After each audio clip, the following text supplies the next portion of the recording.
And I gotta make sure my hair is right. What's up, everybody? Welcome into episode 2 of the Start Something New Now podcast. This is Marissa Farrow, and I'm here with my favorite band socks and my good old leggings and sweatshirt and the scarf. I think I'm officially subtitling this the scarf sessions because it's just the transparency that I've been able to feel talking to you guys is laying around and just kind of getting it done. I know that I'm a little late with this episode, but happy Valentine's Day to all of you. I hope that you all had a wonderful Valentine's Day, which is actually a good place to launch the conversation for today. Because my topic this week was, it's a me kind of season. All right. Excuse me.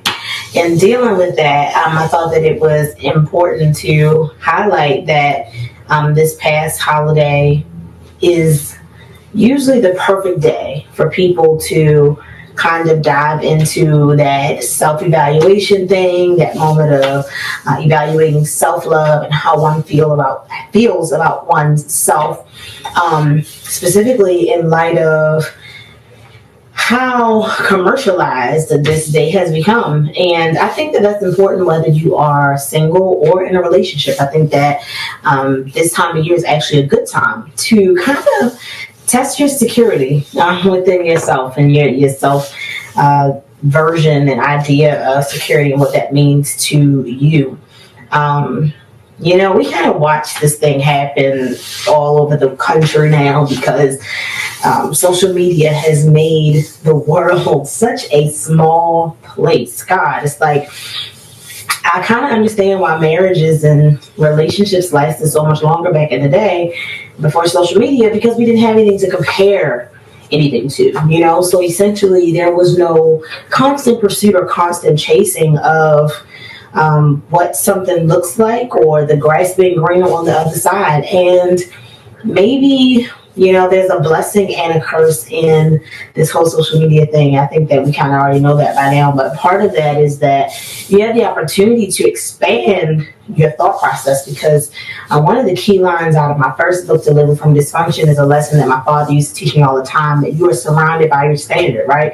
That the people that you surround yourself with speak highly to the thought process that you have, right? So the things that you see, the thoughts that are imposed upon you, the ideals, the lifestyles, all of those things help you to gain some type of understanding of what you can have and what you can pursue, right? So there is a plus side to social media, because we're able to say, hey, this is something that I could pursue, or this is, out there for me, or it takes the story of average people who become extraordinary people in the world because of dedication and consistency and things of that nature, right? But then there's this other thing where people just start to compare themselves to every, form of individual that they see online, whether it's flawed or front or not, And I think the sad thing is that we don't even realize that you could be on social media and you could present this one life that you really don't live.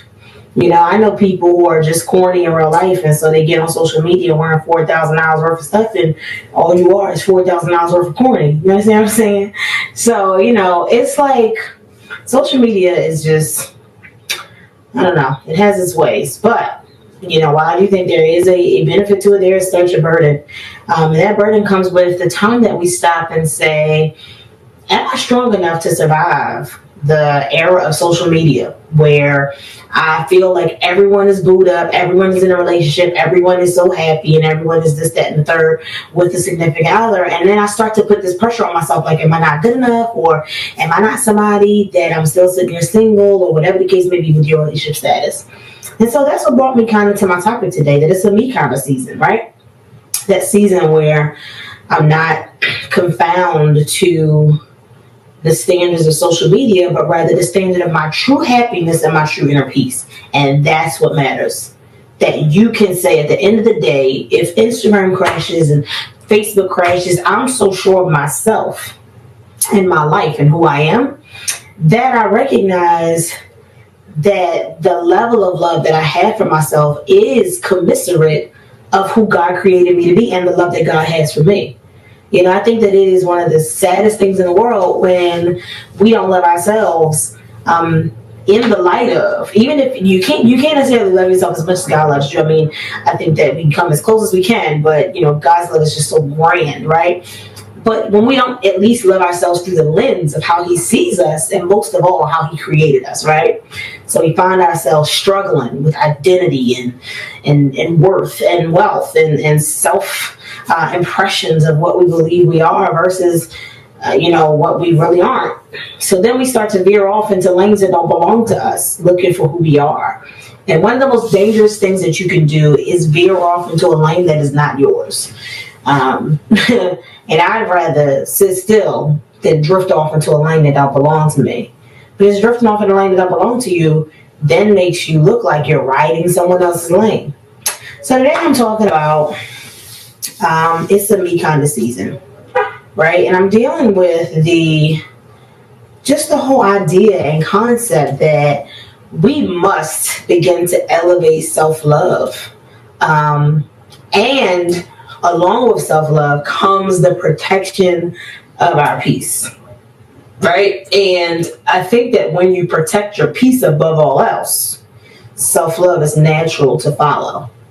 So even today, I was kind of triggered by my text today, or rather maybe my thought for today was triggered by my text for today. My text for today, if you do not already text me to receive my daily midday messages, you should stop and do that right now. Text me at 443-232-9600. You can get in because I text all the time, every day.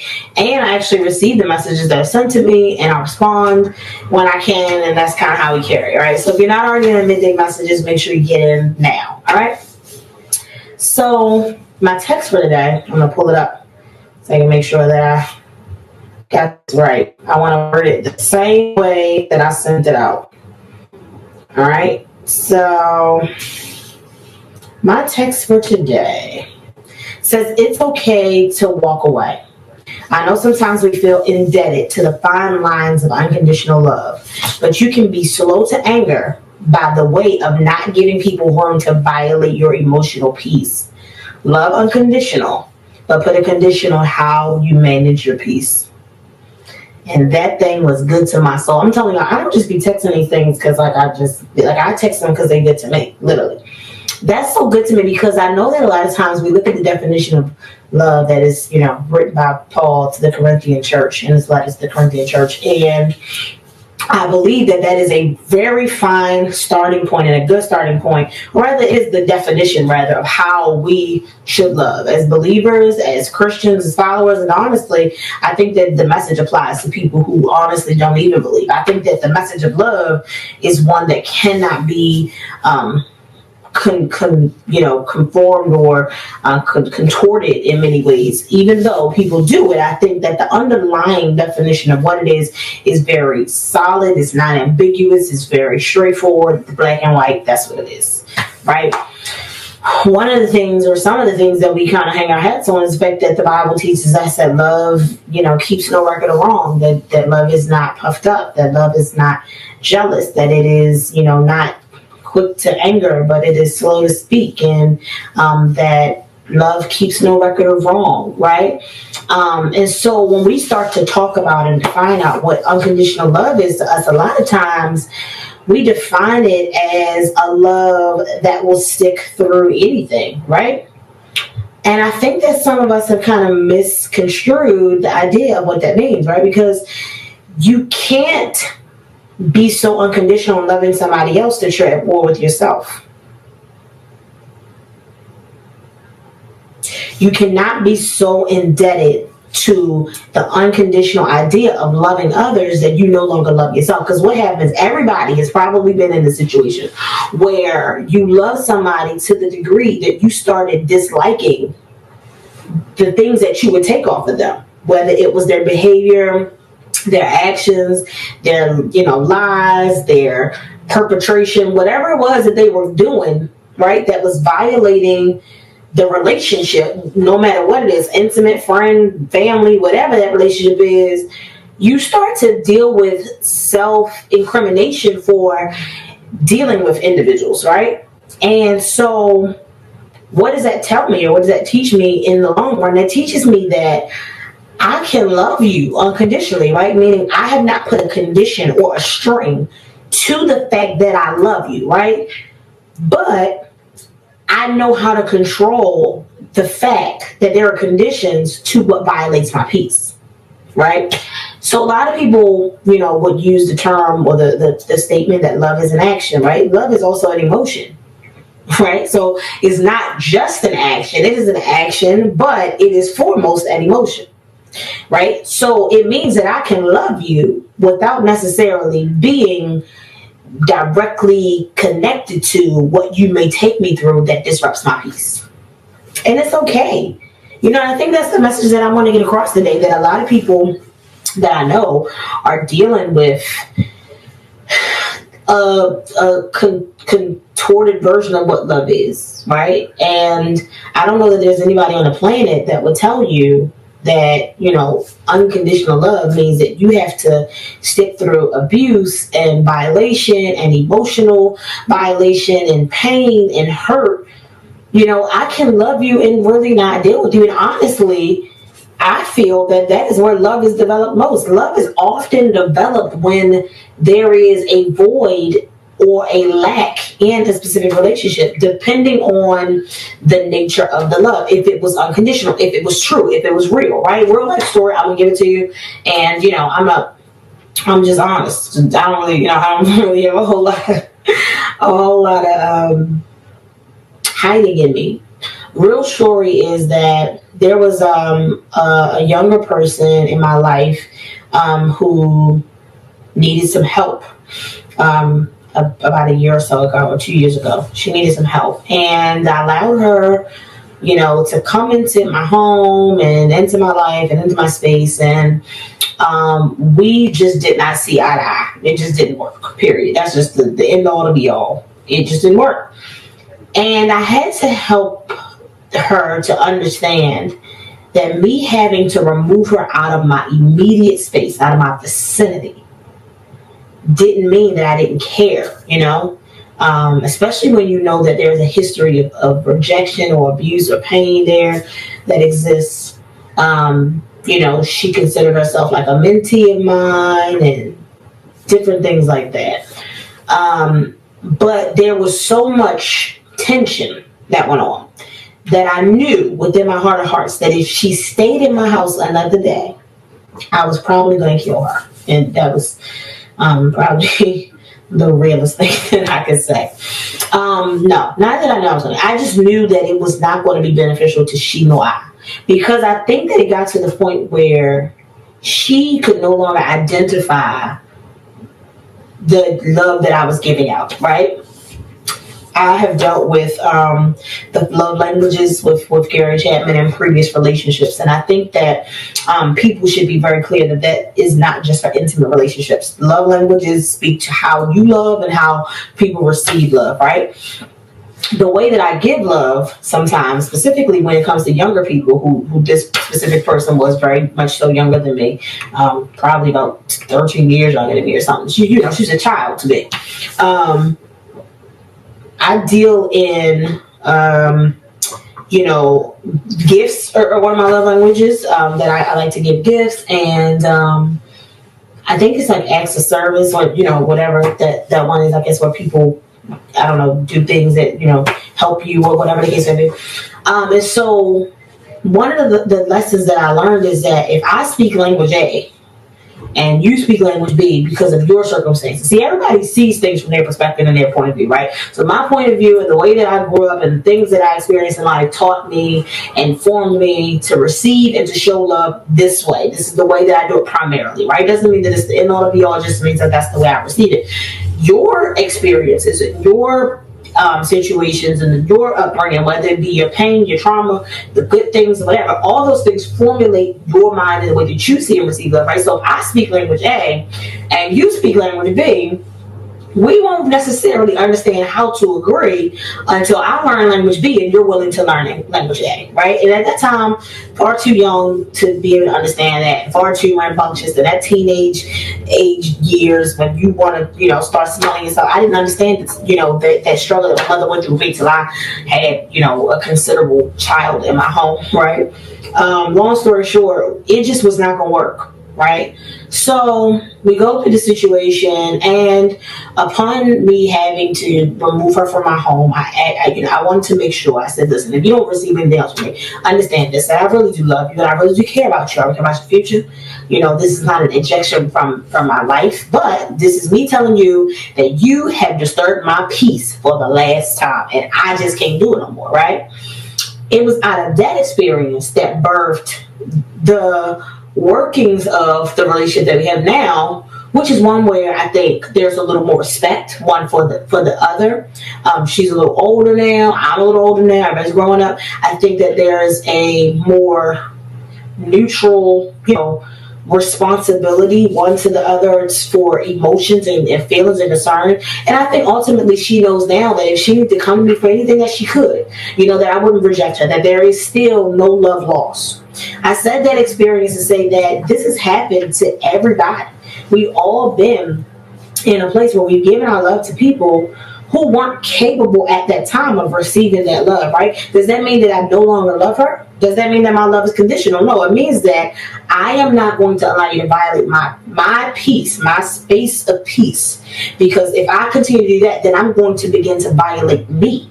I'm going to violate my morals, my character. I'm going to violate my responsibility, whether it be to the law or whether it just be to morality, right? So when it becomes toxic to that degree, like y'all, you fighting people and you want to kill them, like that is just too toxic. You can't get y'all.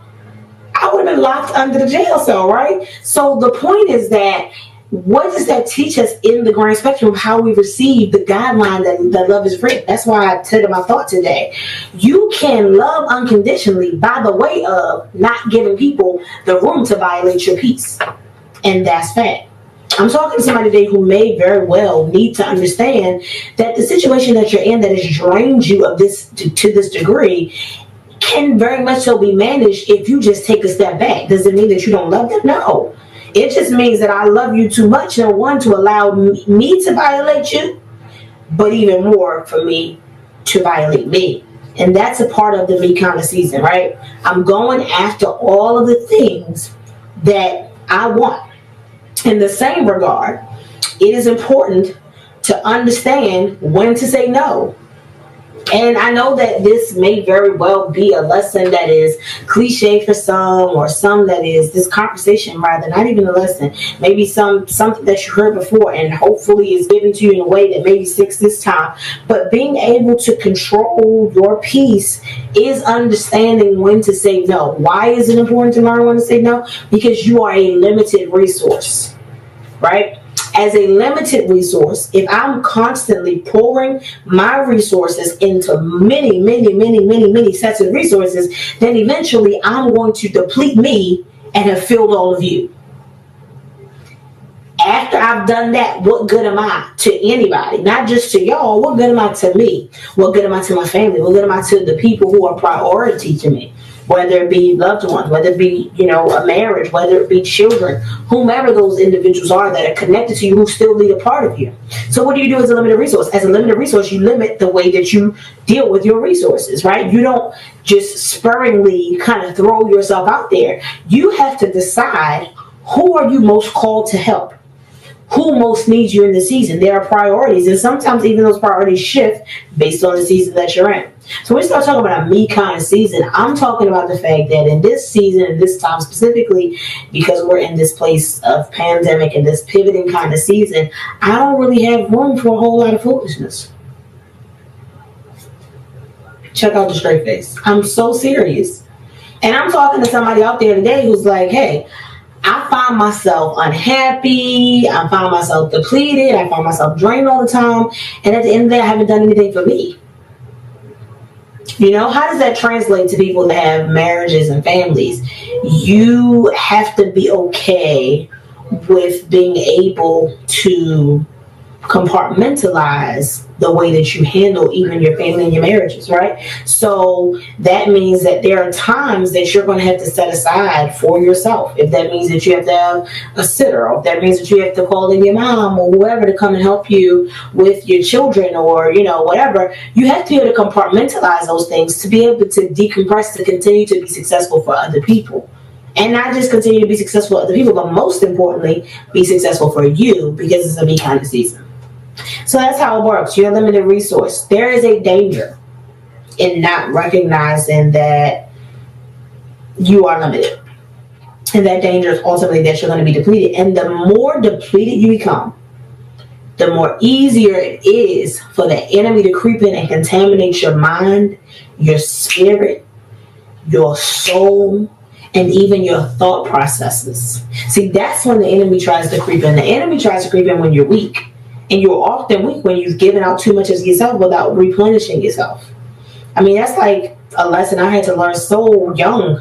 I was traveling on the road all the time and never stopping to go home and hear what I needed to replenish myself. And ultimately, what I ended up doing was giving out things to people that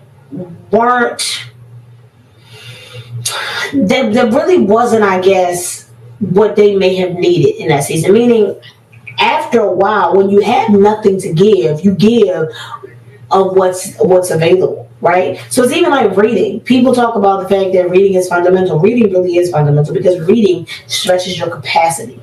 It increases. It's a constant download. If you are not reading, then you can't be leading. You can't be a leader because you are not constantly filling yourself with something, whether it's new or whether it's just enhanced, whether it's, you being able to say that I've learned something new, or I've applied something new in my life, or that I've enhanced the wealth of knowledge that is already there, right? So you begin to give of a stale reputation. That's good. You begin to give of that which has been sitting in you that could have been from the last season, because you're not caught up to what's going on this season. That's why progression is so important when it comes down to even those of us who are in ministry, right? We have to follow the trends. We have to follow the times. Because what good are we trying to serve this present age if we're still living in the previous age? A calling to fulfill, right? It's one of my favorite hymns, right? To serve this present age, a calling to fulfill. How can we serve this present age if we stuck in the previous age, right? So when that happens, we find ourselves giving out stale bread because we are living on what we've been surviving on, what we've been running on, what we've been fueling on. And what we were fueled on then may not be what's relevant for now.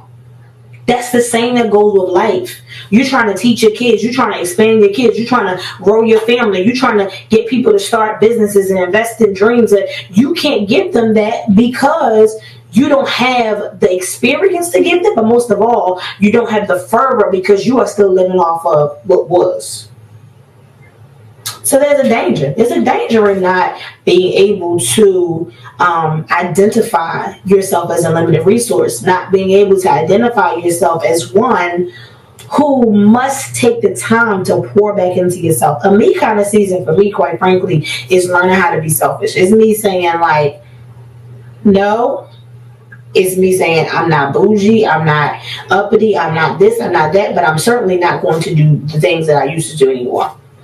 And I can't afford to do that. I just can't afford to do it. And it's okay to say that. It's okay to be the one to say, I can't afford this anymore. And it's not about a monetary thing. It's about being able to say that I have to protect me if I'm going to grow me. If I'm going to ultimately become everything that I want to become and give everything that I want to give in the earth, I have to be able to know how to increase who I am, the capacity of me.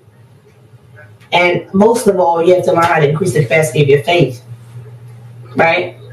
But how can we do that if we're not even making time for God to be able to minister to our faith because we are so busy being pulled in all these directions?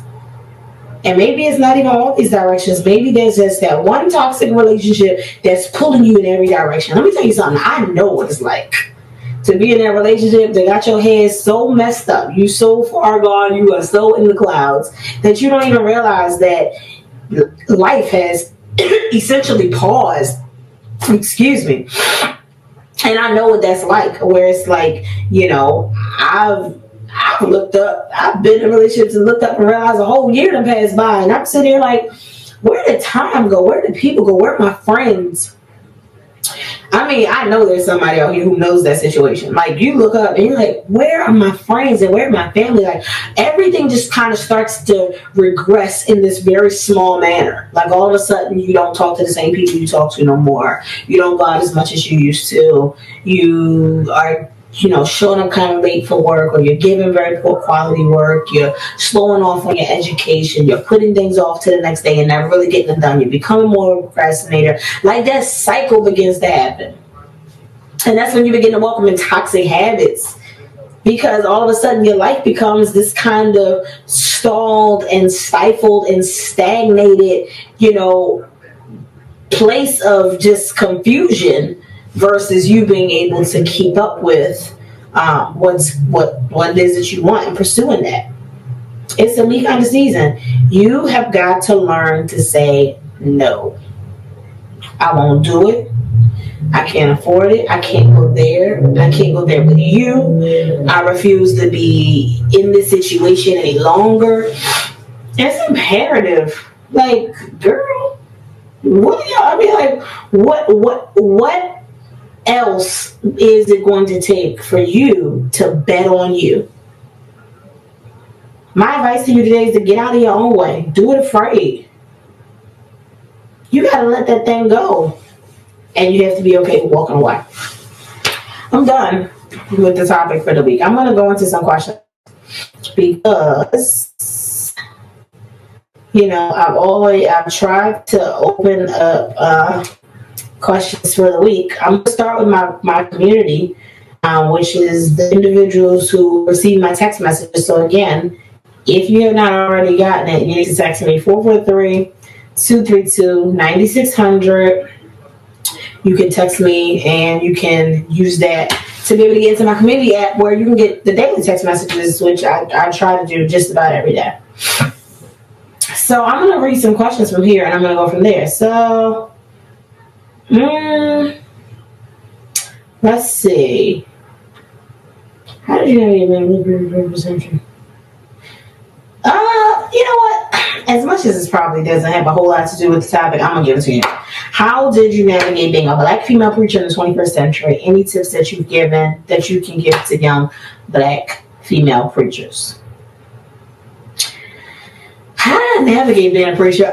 You know what? And this is very true. And I'm going to give this to y'all. And I pray to God this answers this for everybody. I didn't fight my way. I didn't fight my way in. And fight my way in, and I still won't fight my way. Everything that happened for me in ministry happened for me so naturally and so, unforcibly. Like, I didn't fight my way into this circuit. I didn't do anything. I stood still, and I stood on the word, and that was it. That sounds probably so minute, but I stood still. And because it was ultimately what God wanted for me, He did the work. And that's the thing. See, you got to try to do work. And that's what I want people to ingest into their souls. That when you trust God to do the work of what it is that He's called you to, and open those doors for you and lead you to all you have to do is be in the right place, right? So follow His voice to that right place. And when you get to that right place, let Him do the work, right? So that He can open the door, so that He can lead the path.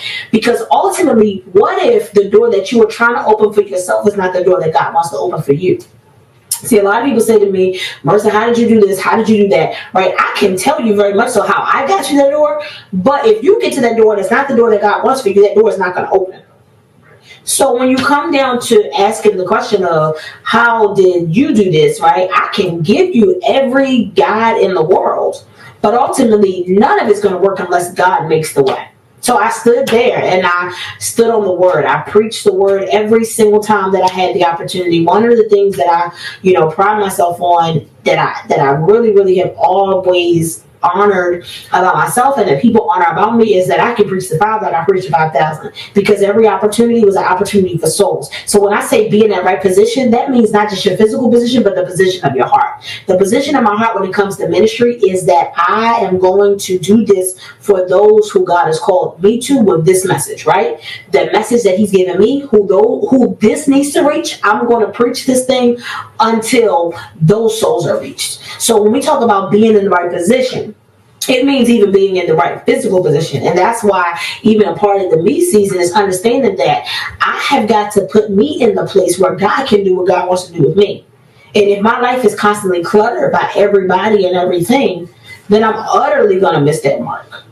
And that's how I navigate it, and how I navigate now is even when I'm in rooms with people who are, oh my God, so much, bigger than me, huger than me, greater than me, when it comes down to whether it be just the carnality and popularity, or when it comes down to the iconic nature, the legendary nature, when it comes down to just time in ministry. How do I navigate those rooms? I stand there and I stand still, and I do what God called me to do, and I sit down, and literally that's it. People respect me because I don't force my way into anything. Whatever I have done has been because that's what I was released to do.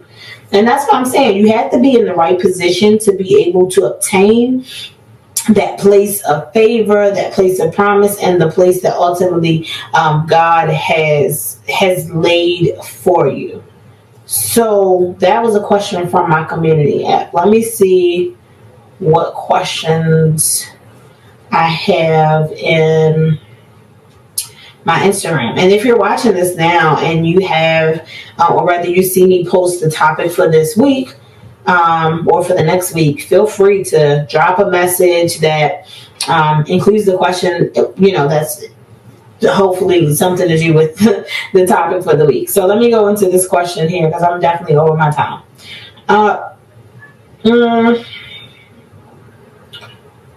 How to not feel guilty for leaving family and friends behind because you are growing. That's a good one.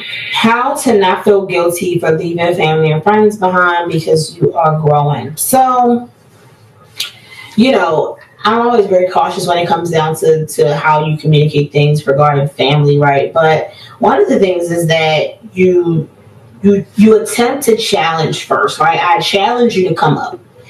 And if you can't come up, then you got to go off. And I mean, that's just what it is.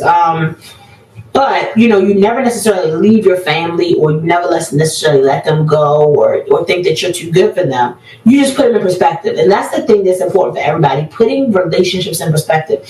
And those relationships, again, can be intimate. They can be familial. They can be educational. They can be career-wise. Like, it really doesn't have a differentiation. It really is about understanding how to place people and where to place them, right? So you can be my family, but if I don't have to allow you to hinder the plan that is for my life. Perfect example, Kobe Bryant, right? We look at his family situation, which was very public, right? His mother and his father sued him, or rather he had to sue them for selling his paraphernalia from his high school days and things like that, right? They were abusing the power of his growth. His growth led him to a place where he had benefited and made good money. He tried to give back to his family, take back to his family, things like that, right? But ultimately, they kind of took advantage of that, right? And he didn't necessarily leave them behind, but he had to do what he had to do. That's putting people in perspective. Like, hey, I have to do this, right? Because number one, this is business, right? So let's just be clear. Number two, this is my livelihood, this is my life, this is my reputation, things like that. So I have to do this, but it's no love lost. You're still my family. You're still my mother. You're still my father. And I think that it's important to be able to just place people, right? It doesn't mean I have to let you go. It just means I can't let you stop my momentum. Right? Because when people become a hindrance to our momentum, it's no longer their fault, it's ours. Only we can give power to people to be able to hinder us and slow us down. And I'm talking about that from every aspect. I'm talking about in the midst of a relationship that may be prominent and active, or when a relationship is over. If people are standing in the way of your growth, it is because you allowed them to. So when we start talking about placing people, it doesn't mean that I don't honor you as my family, respect you as my loved one, respect you as my friend. It means that I place you off into a kind of category where I value who you are, but I cannot allow you to step in and slow my momentum. So that's a good question. It comes back to me.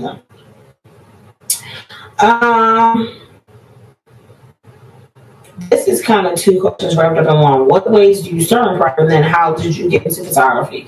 I got to photography when I was in the 12th grade. My first day in my senior year, I signed up for my elective in high school, and it was a photography class. And I built a camera that year, my first pinhole camera, where you old school build a pinhole camera and develop with developing chemicals and dark rooms and stuff like that, right? So it was kind of cool.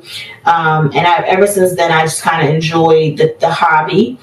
In college, my second time in college, which was at Livingstone in North Carolina about 6 years ago, 2013, that's when I began kind of making it a profession, because I was there and I was still traveling and preaching, but I still just wanted to make some side money. Plus I felt like I could take better senior portraits than like the ones that were offered, so I just used that as an advantage to just make more money while I was in college. And when it comes down to the question of it's a me thing and it's a me kind of season, I was unashamed to do that because I wanted to be a person who made multiple streams of income, right? So like I talked about last week, I thought that it would be weird trying to merge the two, the passions of the two, but I've been able to successfully do them. Everybody who knows me as a preacher knows me as an anointed vessel. They know me as a great skilled photographer, right? So I did that because I just had to break the shame of, hey, I'm going to be cross-branded. I'm going to be kind of being this and that. Am I going to see them all over the place? Am I going to this, that, and the third?